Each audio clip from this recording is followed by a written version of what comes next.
There you are. Come in, sit down. You look like someone who's been listening for something.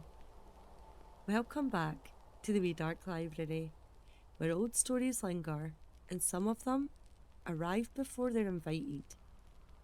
I'm your Wee Dark Librarian, keeper of old signs, collector of quiet warnings, and someone who believes that if death is coming, it rarely arrives unannounced.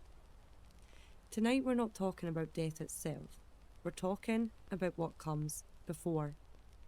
The hush in the air, the knock that isn't there, the sound that doesn't belong to the night, the cries that are heard before dawn, the figure seen on the road before news arrives, and the feeling that something has shifted even when nothing has happened yet. Across Scotland and far beyond it, people believed that death left fingerprints and sent warnings ahead of time. Not loud, not dramatic, not to frighten you, and not always to stop it, but to prepare you. These weren't monsters in the usual sense. They were messengers, shadows, echoes, quiet, predictable, and deeply unsettling. So settle in, take a breath, and listen carefully. Let's talk about death omens and the spirits said to walk ahead of the end. Because in folklore, death almost never arrives alone. In folklore, a death omen wasn't a threat. It wasn't punishment, and it wasn't death itself.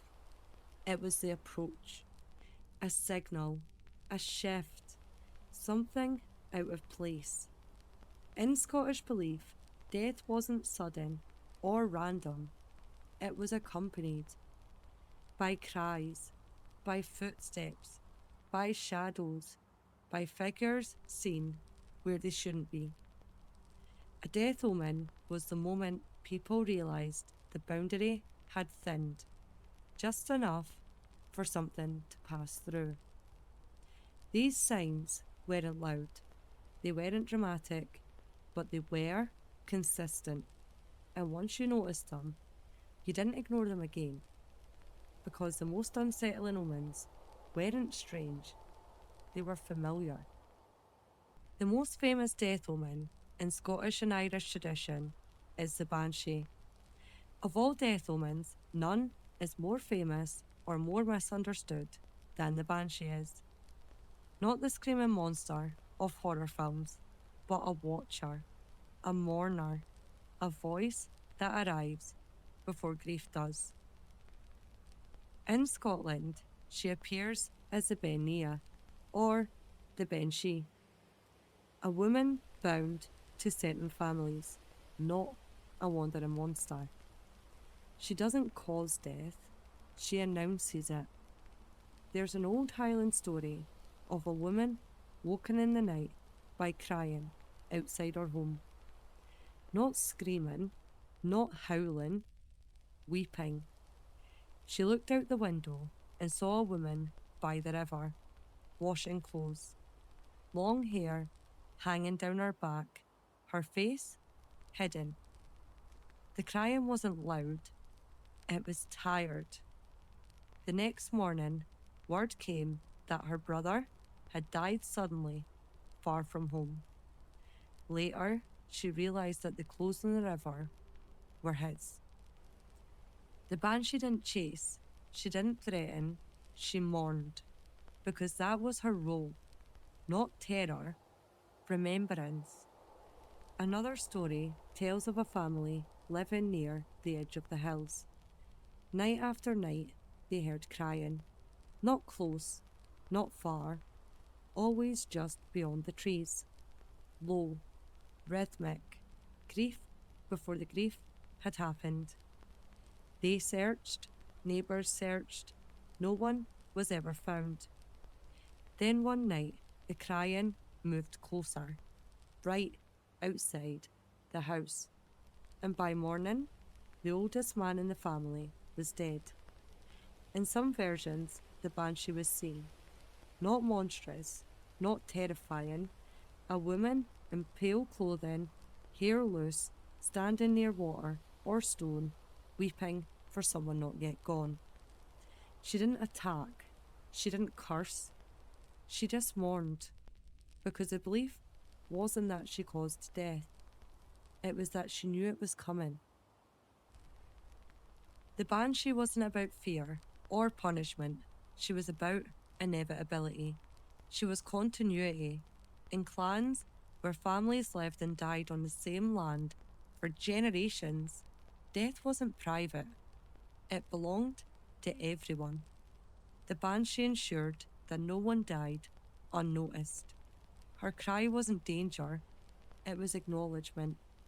Someone mattered, someone was leaving, and the living deserved a warning. In times when medicine failed, when death came quickly and often, people looked for patterns. The Banshee became one of them. A way to say this loss was seen, this death mattered, and this grief was acknowledged. She didn't chase, she didn't warn strangers, she stayed close to families, because death, in folklore, wasn't abstract, it was personal. Not all death omens announced themselves loudly. Some followed quietly. In parts of Scotland, people spoke of death walkers, figures seen walking familiar paths shortly before someone died. There's a tale from the northeast of a man returning home at dusk who saw his neighbour walking ahead of him. Same coat, same stride. He called out, and the figure didn't answer. When he reached the village, he found the man already dead, passed hours earlier. The walker wasn't a ghost. It didn't haunt. It moved on. Because it wasn't the dead returning. It was death passing through. Death walkers appeared where death felt unfinished. A sudden death. An unprepared death. A death without closure. They weren't attackers. They were in between things. Echoes of someone crossing over, or warnings sent ahead, depending on who you asked. They followed, they waited, they watched, because folklore understood something simple. Not all endings arrive neatly. Sometimes death walks ahead of itself, testing the ground. Death walkers almost always appeared at boundaries. Roads, bridges, gates, crossroads, places where one thing becomes another. Folklore understood something instinctively. Death isn't an arrival, it's a crossing. And sometimes something crosses first to let you know. One of the most unsettling omens is the fetch. A fetch is a double. Someone sees you when you're somewhere else. In folklore, seeing your own fetch meant that death was near. Not because the fetch killed you, but because the soul had already begun to loosen its grip. There's a Highland story of a woman who saw her husband standing at the foot of the stairs. She spoke to him. He didn't answer. She blinked, and he was gone. Hours later, news arrived. He'd died on the road, miles away, at the exact moment that she saw him. This wasn't his ghost, it was his fetch. Not a mirror, a preview. Animals were believed to notice death before humans did. Dogs howling at nothing, birds striking windows, cats refusing to enter certain rooms. Animals weren't reacting to spirits, they were reacting to change.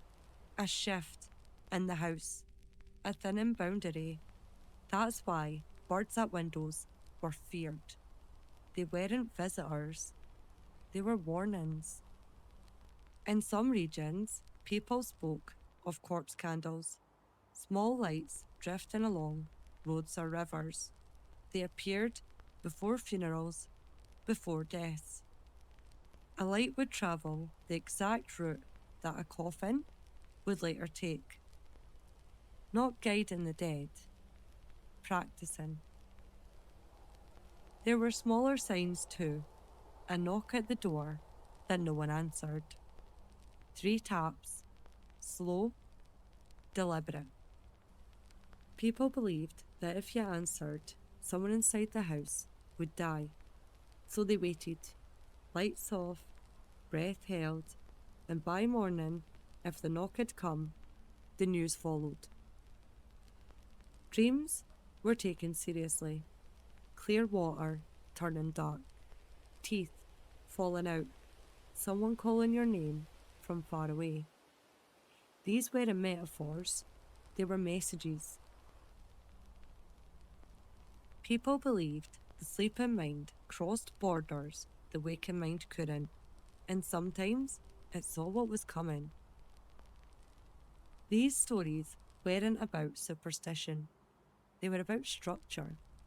When medicine failed, when death arrived quickly, when grief needed shape, omens gave people time.